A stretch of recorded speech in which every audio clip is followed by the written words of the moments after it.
Martínez y Martín Esparza conducen Frecuencia Laboral, el espacio donde los trabajadores son la noticia. Bienvenidos. Muy buenos días, yo soy Lourdes Martínez. Hoy es sábado, 1 de julio del 2017.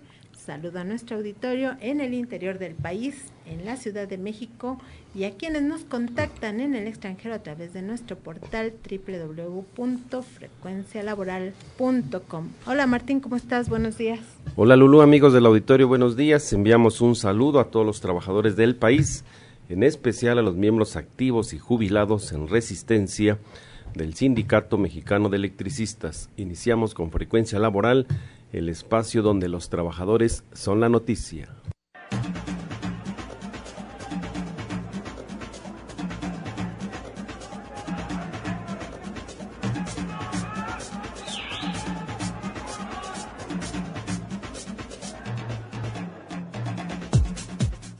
Carlos Guillén nos está haciendo favor de transmitir en vivo a través del Facebook.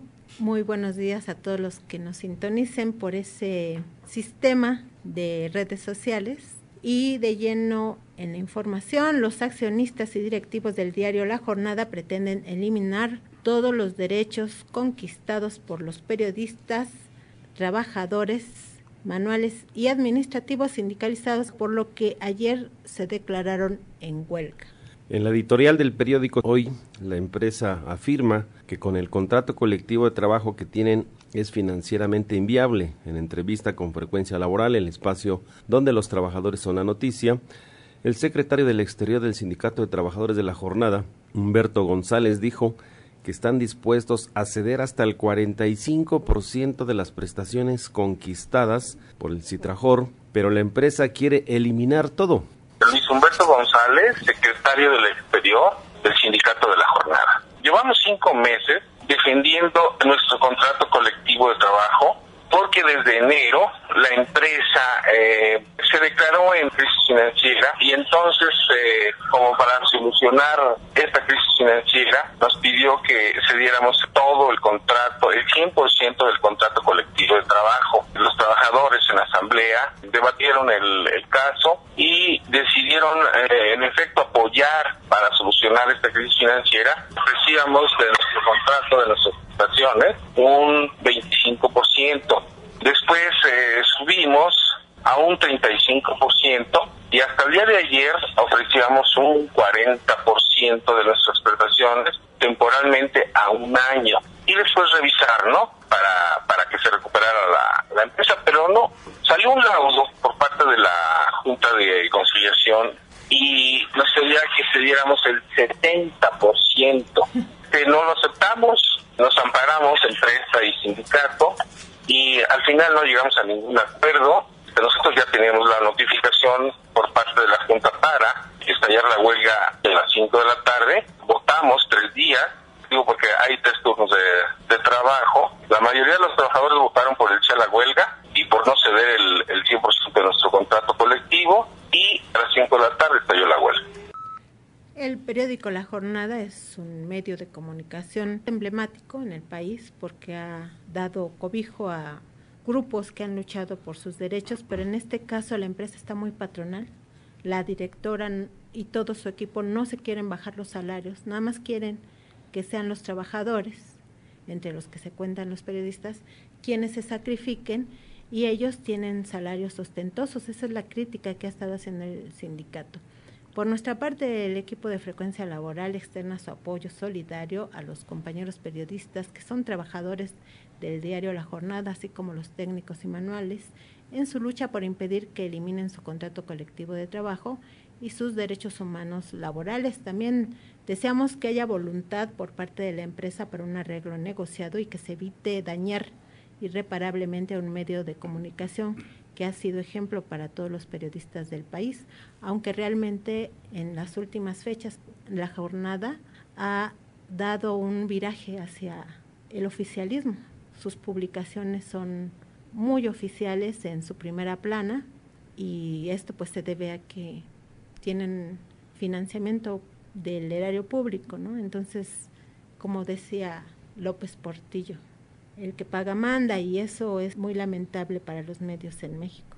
Y aquí cabe señalar el esfuerzo que han hecho los trabajadores. Reiteradamente en las revisiones salariales contractuales los trabajadores han sido consecuentes con la situación económica supuesta del periódico. Lo que sí nos ha constatado es que cuando le solicitan a la empresa los estados financieros del periódico, no hay un mecanismo para que puedan entregarlos directamente en los litigios, por ejemplo, en la Junta de Conciliación y Arbitraje. Simplemente les pasan una hoja, dicen, miren, es que no alcanza, sin ver de fondo cómo está el estado financiero de la empresa. Entonces, desde aquí nuestra solidaridad a los trabajadores que están luchando por defender su contrato colectivo de trabajo. Y que están dispuestos a negociar, ¿no? O sea, ellos ya están cediendo, pues ahora la empresa que ceda. Eso es una negociación, que ambas partes lleguen a un arreglo y ambas partes pierden, pero también ganan. Guillén.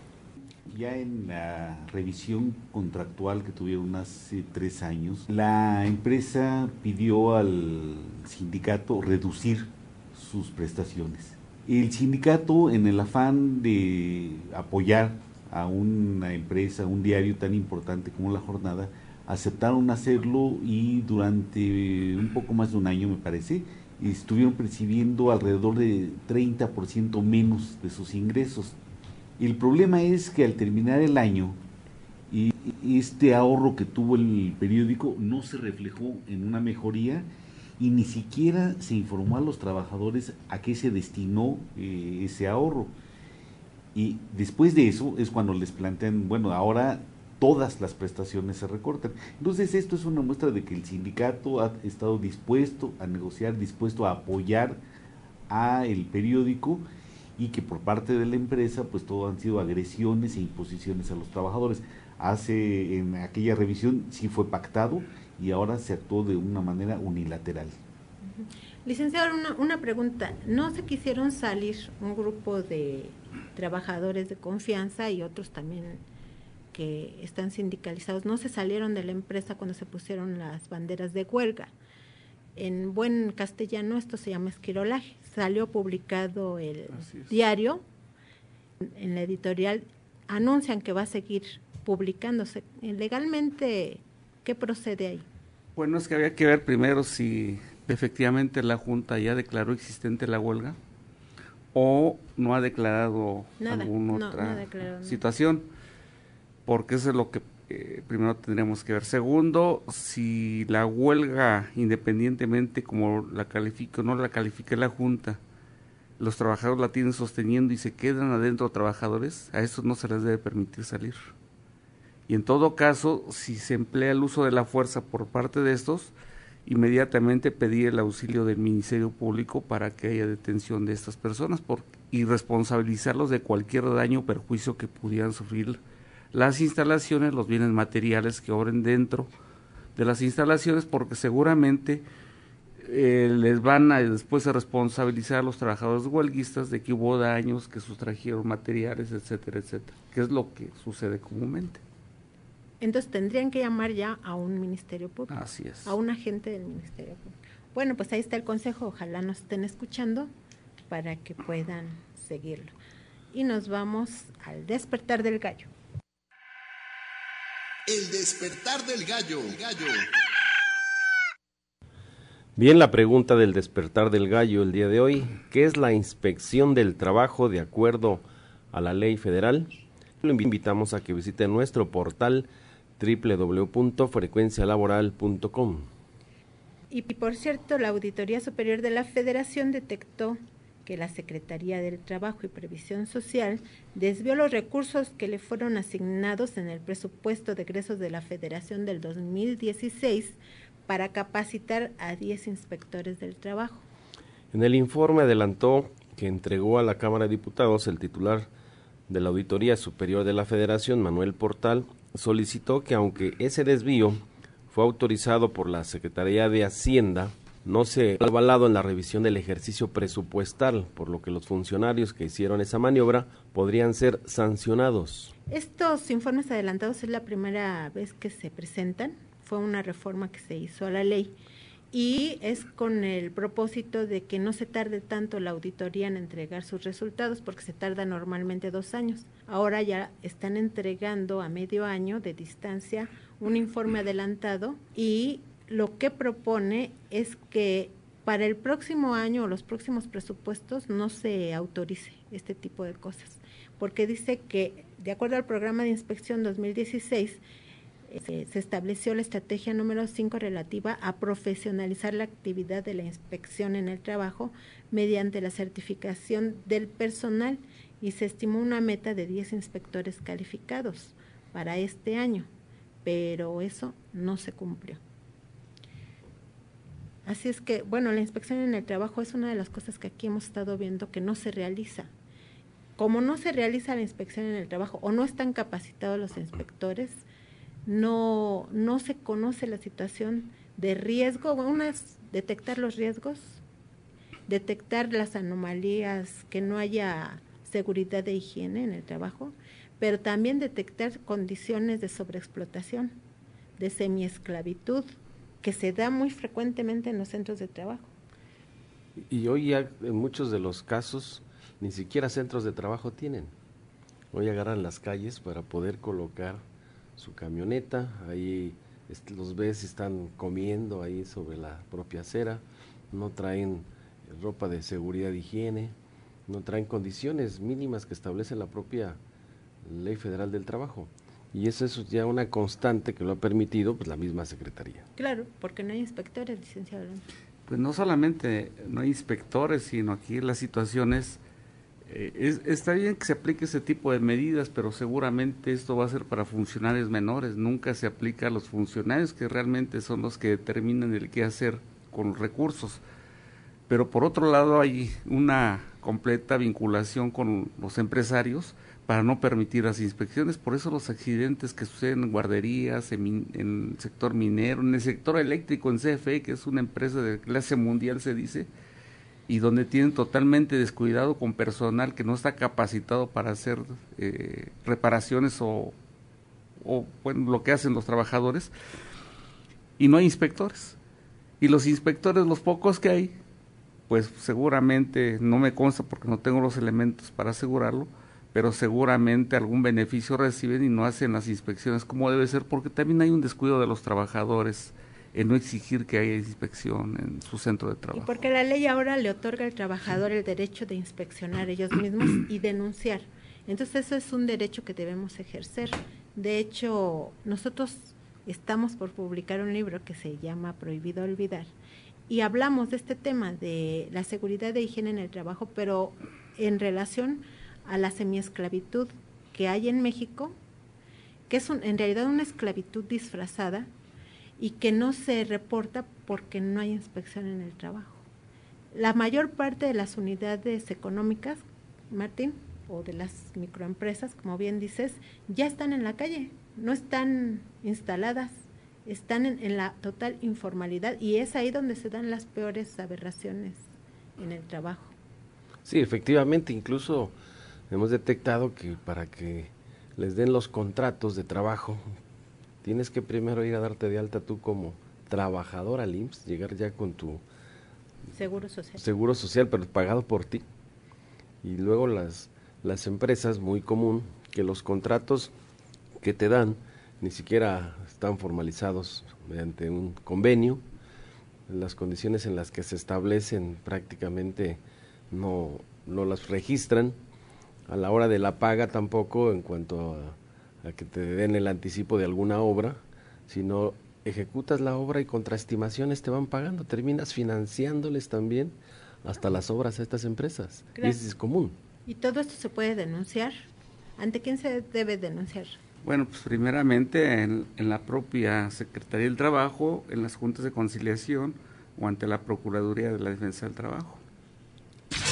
Estás escuchando Frecuencia Laboral con Lourdes Martínez y Martín Esparza.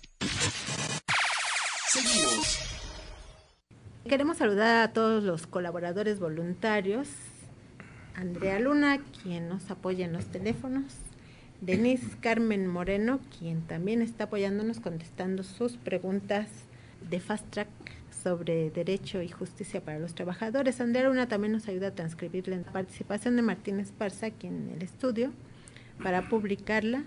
Se encuentra con nosotros el licenciado Jesús Luna, que ya lo presentamos, Carlos Guillén, secretario de prensa del Sindicato Único de Trabajadores de la Industria Nuclear. Está Eduardo Díaz Reguera, abogado especializado en materia laboral, Martín Esparza Flores, el amigo bombero peregrino Antonio Peregrino Rojo, su servidora Lourdes Martínez, y un saludo a David Hernández, quien hace posible que usted nos escuche en su hogar. Y nos vamos con el bombero peregrino. Prevención laboral con el bombero peregrino.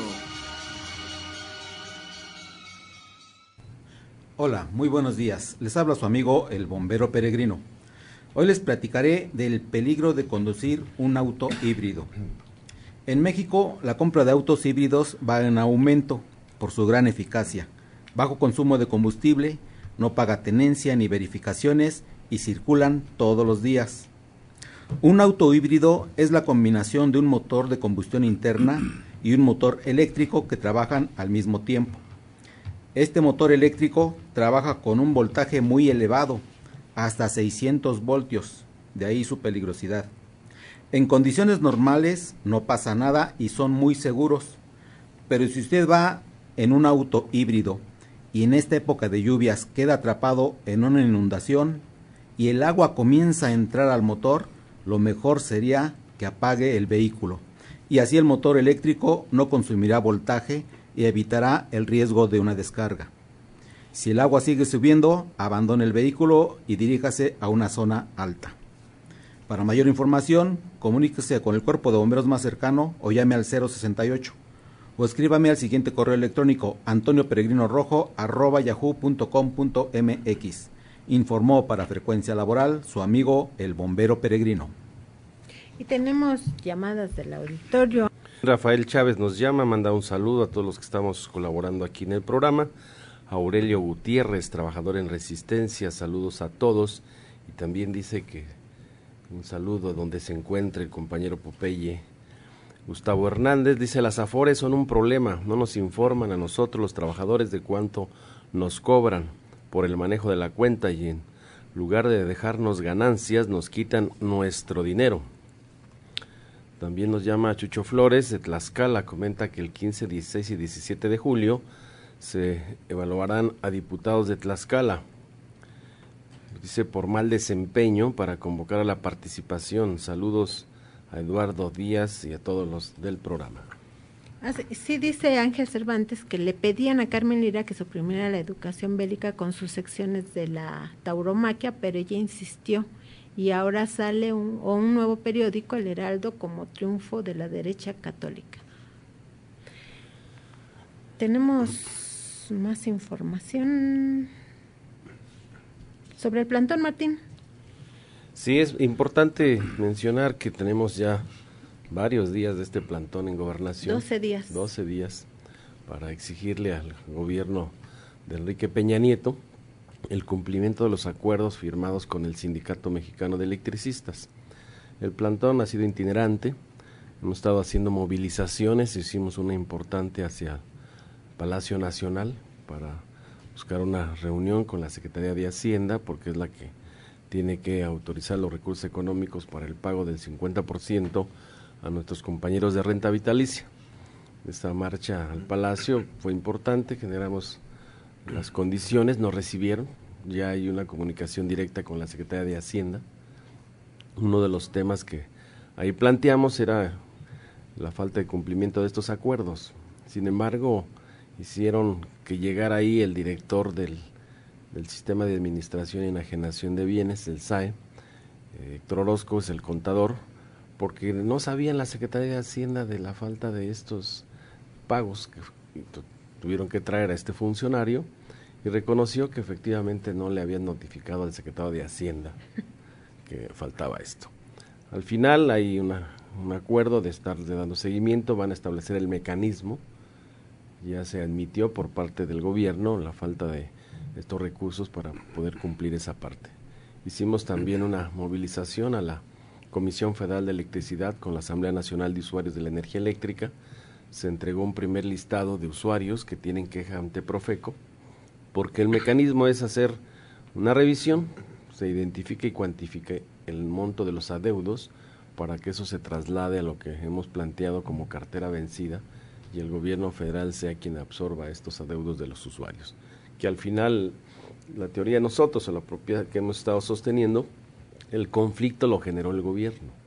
A los usuarios nunca les dijeron que iba a haber un nuevo suministrador, no hay contrato con la Comisión Federal de Electricidad, hay lecturas estimadas, recibos locos, incluso los datos de los propios usuarios no coinciden con los de las propias viviendas. Entonces se entregó eso, hicimos también un meeting en la Secretaría de Energía por varias horas, instalamos una mesa ya permanente de trabajo para revisar 2 temas que para nosotros son de suma importancia, el tema de las fábricas y los talleres que faltan que entreguen en propiedad del sindicato para la cooperativa y el contrato de compra-venta de energía en bloque para poder garantizar la inversión de los proyectos de ciclo combinado en la termoeléctrica.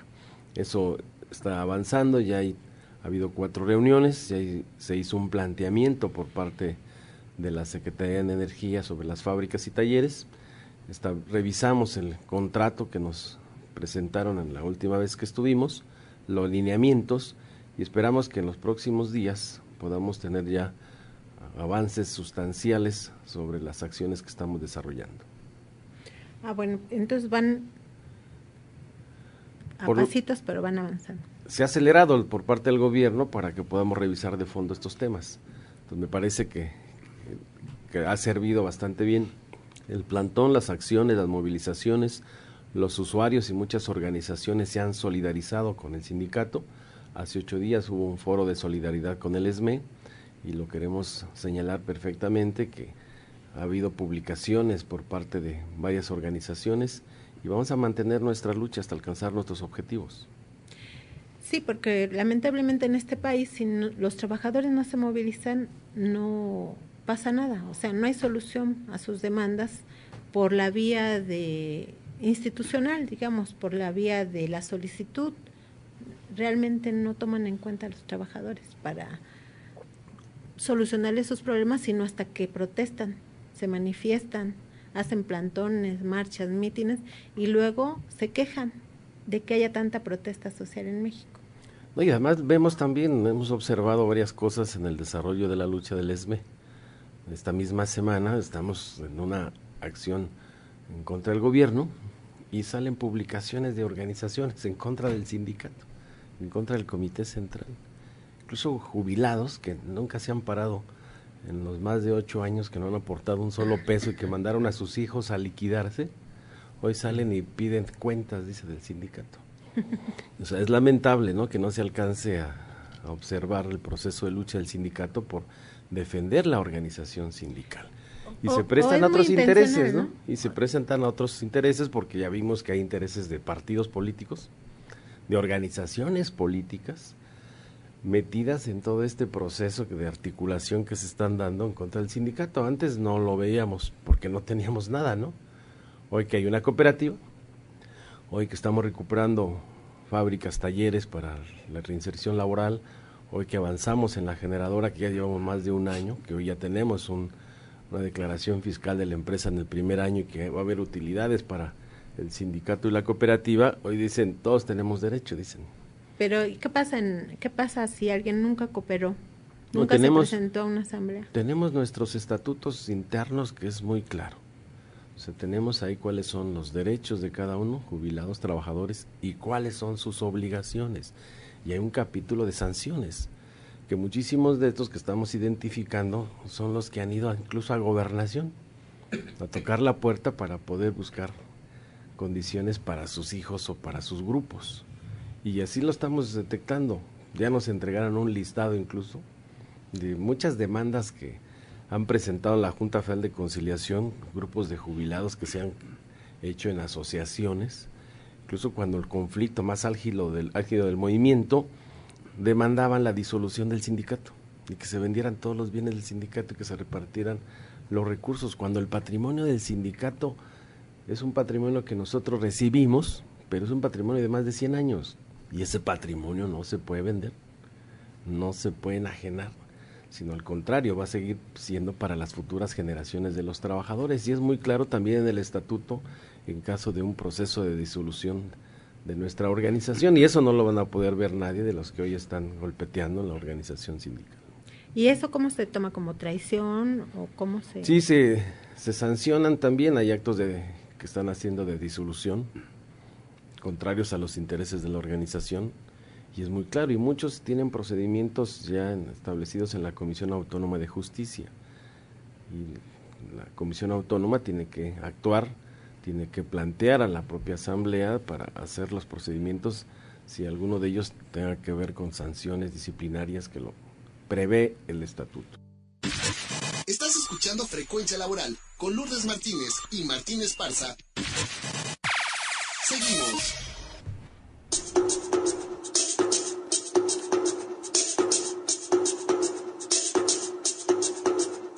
Seguridad Social. ¿Sabes lo que es?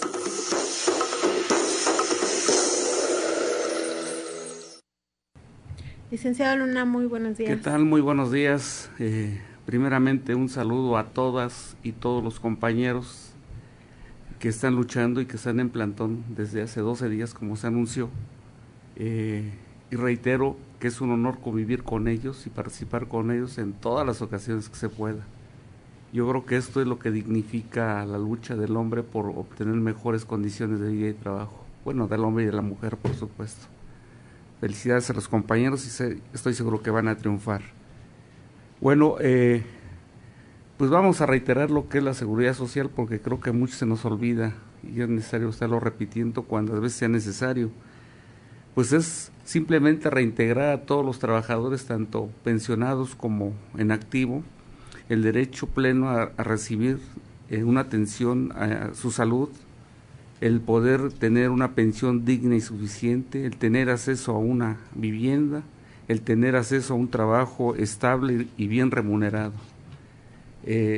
Eso son lo que se plasmó incluso antes de la Constitución de 1917 y que en la misma hubo algunas cuestiones que ya con el paso del tiempo se han ido modificando, porque quizás muchos nos preguntamos, ¿y quién paga la seguridad social? Muchos piensan que es tripartito porque así lo establece la ley. Dicen que los trabajadores pagan una parte, los patrones otra y el Estado otra parte. Quiero decirles que al principio la Constitución del 17 establecía la obligatoriedad de que los patrones eran los responsables únicos que tendrían que pagar todos los daños que sufrió un trabajador por un accidente de trabajo, que los patrones eran los únicos responsables en proporcionar una vivienda digna a sus trabajadores y que los patrones eran los únicos que tenían que pagar cuando una mujer estaba en proceso de embarazo y que tenía su bebé. Eso lo establecía la Constitución en sus fracciones 5, 2 y 14. Con el paso del tiempo esto se fue modificando. En el 29, en el 43, cuando se establece el Seguro Social, en el 61, el 62, etcétera. Hasta llegar ahora al 2013, que es cuando se vuelve a modificar por enésima vez ahora con lo de las afores, pero anteriormente en el 1997, cuando se establecen las cuentas individuales. En esta ocasión se disminuye las aportaciones que los patrones tenían que dar, se les disminuyen 2 tantos por ciento de lo que comúnmente venían dando. Pero ¿quién aporta realmente esos recursos? El trabajador, lo que le descuentan proviene de su salario que percibe semanal o quincenalmente o mensualmente. Lo que el patrón paga o que supuestamente paga, no lo paga ni de sus ganancias, ni de lo que reciben sus gerentes, ni de lo que reciben los socios, sino simple y llanamente lo deduce de las ganancias que va teniendo y nos lo manda a todos los consumidores que adquirimos los productos que esa empresa o esa institución produce. Es decir, el patrón no paga absolutamente nada. Incluso muchos de esos pagos que hace son deducibles de impuestos, se los deduce la Secretaría y se los reintegra. Muchos de los contratos que incluso tenían derecho a la jubilación, a través de esto les regresaron una parte importante de esos impuestos que después los convertían en fideicomisos para subsanar parte de las jubilaciones de los trabajadores. Y el Estado, pues el Estado tampoco aporta. porque el Estado, al contrario, el Estado ¿de qué se nutre? Pues es de los impuestos que pagamos todos los mexicanos. Y los trabajadores pagamos más impuestos. Y los trabajadores, porque además son los que tenemos cautivo y a chaleco, como se dice, el pago de impuestos, porque en cada semana o en cada quincena que yo recibo mi salario ya viene lo que me toca de impuesto. Y todos los demás que pagamos de una manera directa e indirecta el impuesto, es como se nutre el Estado, y el Estado tiene la obligación a través de lo que el legislativo determina cómo se debe manejar el presupuesto, y una parte importante es que se debe destinar a salud, a educación, etcétera, pero desafortunadamente el Estado no hace eso, o lo hace y lo maneja de distintas maneras. Entonces quiere decir en síntesis que del mismo cuero salen las mismas. Todo el pago de la es seguridad producto social. del trabajo de los trabajadores, de la sociedad que consumimos, de donde sale para que el Estado, a través de los gobiernos, paguen lo que les corresponde, y que por cierto no lo pagan, por eso está en crisis muchas de las instituciones, no lo pagan, meten muchas personas, como es el Seguro Popular, el Seguro Universal, etcétera, pero no pagan al seguro ni al ISSSTE esto, y los patrones pues tampoco lo pagan de sus ganancias, no se disminuyen sus ganancias. Entonces pues es ahí donde está el meollo del asunto, que somos los trabajadores que pagamos seguridad social, y consecuentemente nosotros somos los poseedores de eso, y por lo tanto debemos exigir que debemos tener una seguridad social plena, satisfactoria en la atención a la salud, y sobre todo en una pensión digna y suficiente para todos los trabajadores. Sí, ya después platicaremos cómo están los servicios de seguridad social, sobre todo en materia de atención a la salud. Por lo pronto era importante lo que decía el licenciado Luna, que los trabajadores sepamos que tenemos derecho a reclamar seguridad social porque somos quienes la pagamos, directa o indirectamente. Y muchas gracias, licenciado Luna. Como siempre, vamos a publicar su colaboración por escrito en nuestro portal www.frecuencialaboral.com. Derecho y justicia para los trabajadores. Hola, Eduardo Díaz Reguera, Lalito Banda, ¿qué nos vas a platicar hoy? Bueno, este tema ha sido implementado hace mucho tiempo sobre todo por las instituciones, las dependencias de organismos públicos descentralizados o paraestatales, en donde someten a los trabajadores a una investigación administrativa a través de ahora los órganos de control interno, y por esa vía los despiden, o sea, no importándoles la existencia de un contrato colectivo de trabajo, de las condiciones generales de trabajo. Simplemente lo que hacen es te voy a inhabilitar o te voy a destituir del cargo a través de un procedimiento administrativo.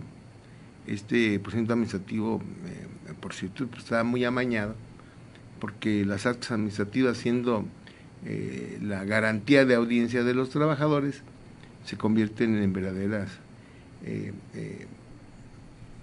situaciones en su contra, porque prácticamente levantan el acta previa, ya nada más se dice el trabajo, pues tú fírmale, reconoces que no llegaste a tus metas, reconoces que estuviste en el semestre anterior sin producir o sin dar el servicio adecuado, y entonces pues prácticamente firman los trabajadores, y por la vía laboral pues les queda la cuestión de la demanda, pero si no atacan la cuestión del procedimiento, que sí no es tan sencillo, hay recursos que se tienen que llevar a cabo. En el caso de la ley de responsabilidades de servidores públicos a nivel federal, en la revocación, después la nulidad y al final el amparo con un juez de distrito.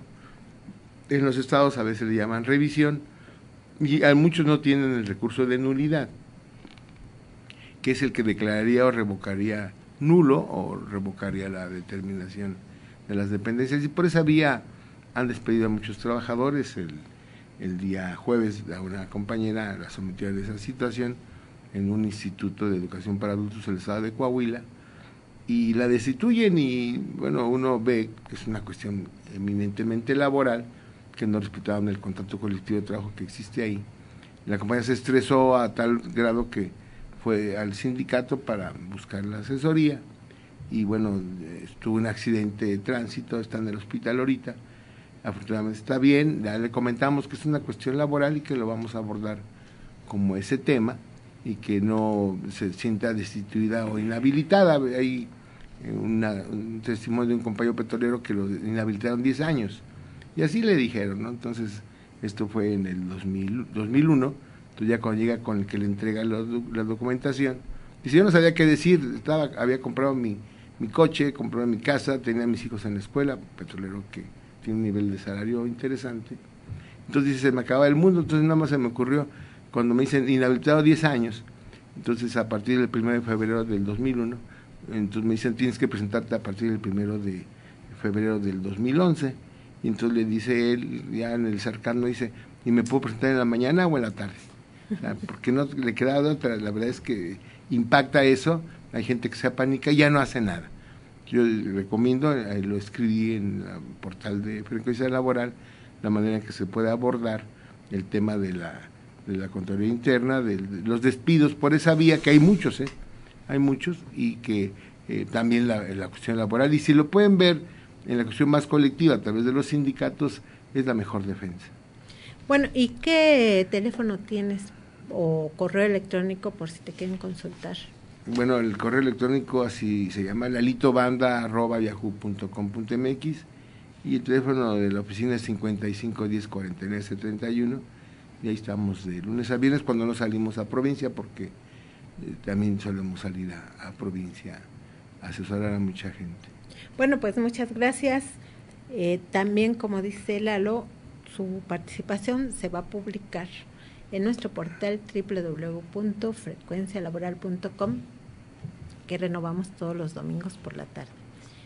Y Carlos Guillén se encuentra con nosotros, él es secretario de prensa del Sindicato Único de Trabajadores de la Industria Nuclear, porque viene un congreso importante. En efecto, buenos días a todos.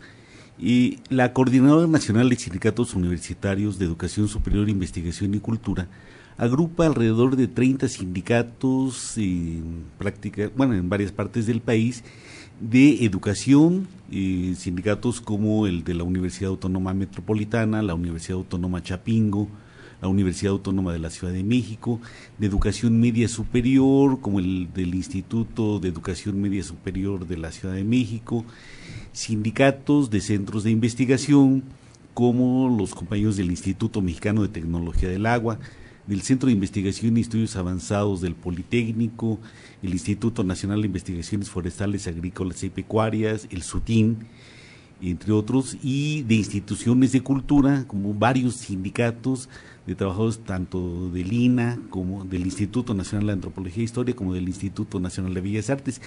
Incluso está en la coordinadora un sindicato de una universidad privada, la Universidad Iberoamericana.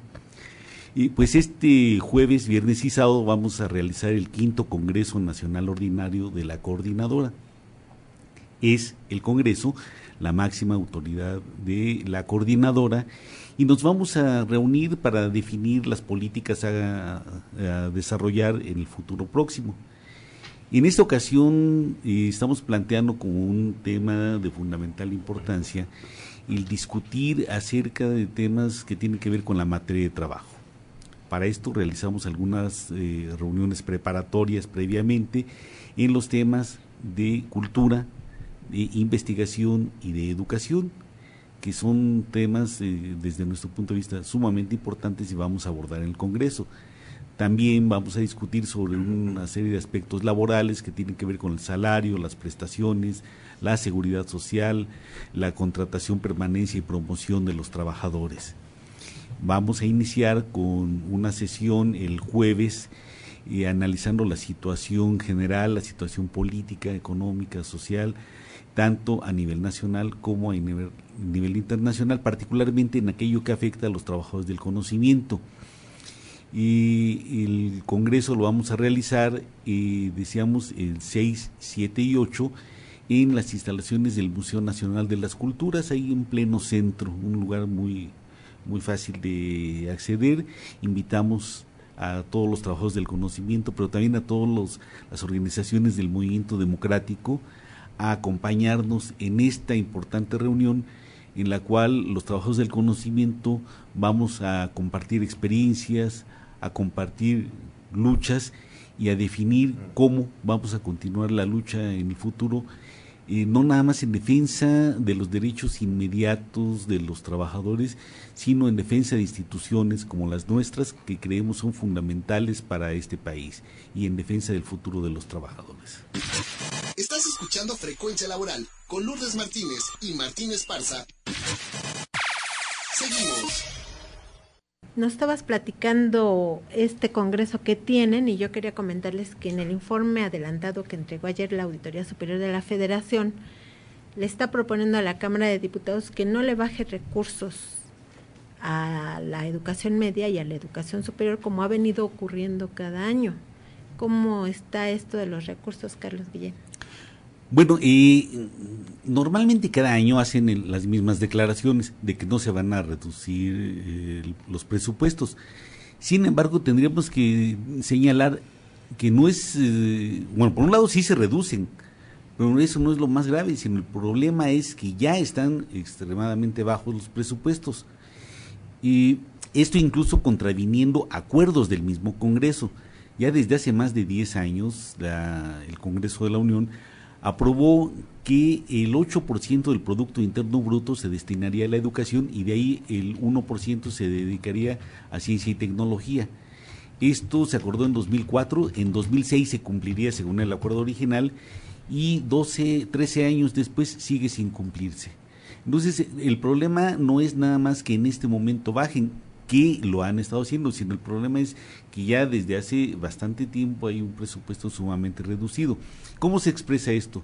Bueno, por ejemplo, tenemos universidades, y como la UAM, que tiene instalaciones que están incompletas aún, donde no tienen toda la funcionalidad. Nuestros compañeros de la Universidad Autónoma de la Ciudad de México están en condiciones similares. En el sector investigación, ahí la cosa es bastante crítica y es mucho peor. Hace aproximadamente 15 años no hay contrataciones en el sector. Hay investigadores ya de 60, 70 años que no se jubilan porque las condiciones de jubilación son extremadamente malas, pero además, como no hay contratación de personal, no hay forma de renovar al personal de investigación. ¿Qué pasa ahí? Que líneas de investigación que tienen 15, 20 o más años desarrollándose están en riesgo de perderse porque no hay contrataciones. En el sector cultura se plantea la creación de una nueva secretaría, pero no se le asigna un presupuesto adecuado y en fin, los problemas de presupuesto son problemas generalizados. Precisamente por esto varios de los sindicatos e integrantes de la coordinadora e incluso de otras organizaciones hemos estado trabajando desde hace bastante tiempo en pedir un mayor presupuesto, o un presupuesto adecuado más bien tendríamos que decir. La idea es precisamente sensibilizar en primer lugar a los políticos para que se den cuenta de la importancia de estas instituciones. No es un gasto, es una inversión lo que estamos planteando. Y precisamente entre las actividades que ayer precisamente discutíamos es realizar una actividad en la Cámara de Diputados para explicarles a los diputados qué es lo que se hace en nuestras instituciones, para que entiendan por qué se requiere dar presupuesto adecuado a las instituciones de educación, investigación y cultura. Si nos repites cuándo, a qué hora y en dónde va a ser el Congreso. No. Es el 6, 7 y 8 de julio en el Museo Nacional de las Culturas, en la calle Moneda, a partir de las 10 de la mañana. Esperamos la presencia de todos. Bueno, ahí estaremos. Y bueno, Evaristo Serrano de Hidalgo, de Tlahuelilpan Hidalgo, dice que los trabajadores en Resistencia y todos los que están en el plantón en Gobernación tienen todo su apoyo aquí en Tlahuelilpan Hidalgo. Bueno, allá en Tlahuelilpan, y envía un saludo a Martín Esparza y a todo el equipo. Ramón Silva de Chalco, trabajador en Resistencia, dice que hoy a las 11 de la mañana se va a realizar el foro de la zona oriente del Estado de México de la Asociación Nacional de Usuarios de la Energía Eléctrica. Se va a llevar a cabo en el Salón Ejidal de Ayutla de Iztapaluca, del Estado de México. El salón está detrás de la plaza en el patio Ayutla o Ayotla. Víctor Manuel García Salinas es jubilado de la colonia Cuauhtémoc. La seguridad social, dice, no es tripartita, pues al final es el mismo trabajador quien paga la totalidad de las aportaciones a través de su trabajo, incluso del consumo de productos, pues los empresarios se enriquecen únicamente, incluso evaden el pago de impuestos, pues es el mismo gobierno les condona el pago. También Fernando Fernández nos llama de Puebla, él es carpintero, dice: la Cámara de Diputados, senadores no hace nada respecto a la serie de asesinatos contra periodistas, pues favorecen únicamente a los intereses del gobierno. Y precisamente de Puebla queremos denunciar el asesinato de Mesli Sarabia Reina el pasado día 29 de junio. Por la mañana entraron un grupo armado al mercado de la organización 28 de octubre, que es un mercado de trabajadores ambulantes de Puebla, que han venido prácticamente en los últimos años toda la represión por parte del gobierno del estado. Su dirigente, que Rubén Sarabia Sánchez Simitrio, es el dirigente de la organización, estuvo en la cárcel varios meses, alcanzó un amparo para que estuviera en arraigo domiciliario por cuestiones de salud. Él es el padre de Mesli, y esta organización, que ha sido muy solidaria con el ESME también, apenas el sábado pasado estuvieron en el Foro de Solidaridad, están organizando una movilización de Puebla a la Ciudad de México para el próximo 4 de julio, y ocurre este asesinato a las 10 de la mañana, el grupo armado, y dice el gobierno que no sabe quiénes fueron, y fue prácticamente una ejecución que hicieron de esta joven, y la verdad que eso indigna, porque se continúa la serie de violencia en contra de los movimientos sociales, en contra de organizaciones que están luchando por defender su espacio, su trabajo y sus derechos humanos fundamentales. Así es. Bueno, pues desde este espacio expresamos nuestra solidaridad con este movimiento que ha sufrido muchas agresiones, pero además en el estado de Puebla el gobernador se ha caracterizado desde su llegada por agredir a los movimientos sociales. Bueno, él fue uno de los primeros que aprobó la ley Bala para contener la protesta social, y asesinaron a un niño que iba en la manifestación. Sí, vemos que es constante, que está aumentando la violencia del Estado, ya sea federal, estatal, municipal, en contra de las organizaciones que están luchando. Esta es una organización que está defendiendo su espacio porque pretenden ahí el gobierno quitarles el espacio de ese mercado público donde están trabajando desde hace muchísimos años, y se han mantenido en resistencia, y sus familiares de Simitrio también están algunos en la cárcel. Ese día iba a haber una audiencia a las 10 de la mañana de uno de los hermanos, y a esa misma hora es cuando asesinan a la hija. O sea, vemos cómo es lo que está pasando. Por eso es importante levantar la voz, es importante la solidaridad, y el sindicato levanta esta protesta en contra del Estado de Puebla, que se esclarezcan los hechos, que se alcance a los culpables, y vamos a participar en su movilización el 4 de julio, que vienen a la Ciudad de México. Bueno, pues como ya nos está correteando el tiempo, tenemos una información importante: que propietarios de árboles frutícolas de Chiapas demandan a la Comisión Federal de Electricidad que pague por el recorte de árboles que hizo sin autorización de sus dueños. Tenemos una entrevista, la vamos a manejar la próxima semana, porque ya ahorita nos está correteando el tiempo, y también quiero decirles que nos vamos a reír para no llorar, porque el Centro de Estudios Sociales de la Opinión Pública, el CESOP, de la Cámara de Diputados, informó en un comunicado de prensa ayer que cada vez las AFORES y el sistema de ahorro para el retiro paga menos rendimiento a los trabajadores por el salario que aporta para una pensión digna, y que además 29 millones de trabajadores no van a tener pensión, que ya lo hemos venido diciendo, y la próxima semana vamos a hablar más de eso. Por lo pronto nos vamos a la respuesta del despertar del gallo.